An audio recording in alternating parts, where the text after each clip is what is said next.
Friends, welcome to our channel.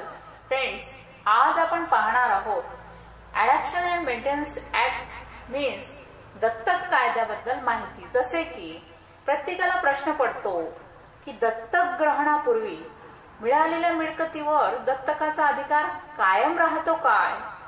तसेच दत्तक गेलेल्या मुलाला दत्तक गेल्यानंतर जनक कुटुंबाच्या मिळकतीत हिस्सा मिळतो काय, असे अनेक प्रश्न प्रत्येकाला पडतात.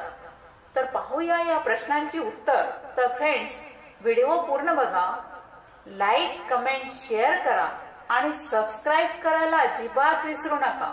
तर चला पाहूया आपण दत्तक ग्रहणापूर्वी मिळालेल्या मिळकतीवर दत्तकाचा अधिकार कायम राहतो काय.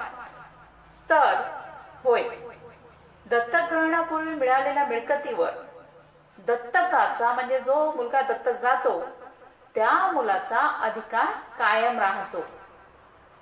तसेच हिंदू दत्तक निर्वाह अधिनियम 1956 कलम 12(ब) अन्वये दत्तक अपत्याला दत्तक ग्रहणापूर्वी मिळालेली मालमत्ता मीन्स प्रॉपर्टी किंवा त्यावरील दत्तक ग्रहणापूर्वीची अबंधने मीन्स ज्या जबाबदारी त्याच्याकडेच निहित राहतील.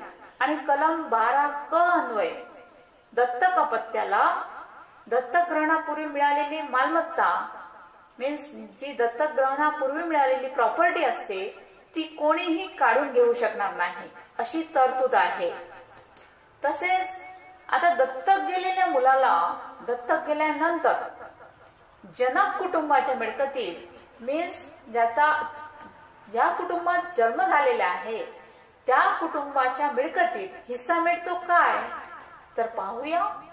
नाही, दत्तक गेलेल्या मुलाला दत्तक गेल्यानंतर जनक कुटुंबाच्या मिळकतीत हिस्सा मिळत नाही, परंतु तो दत्तक गेलेल्या कुटुंबाच्या मिळकतीत त्याला हिस्सा मिळतो. तर फ्रेंड्स, ही होती दत्तक कायद्याबद्दल माहिती. थँक्यू.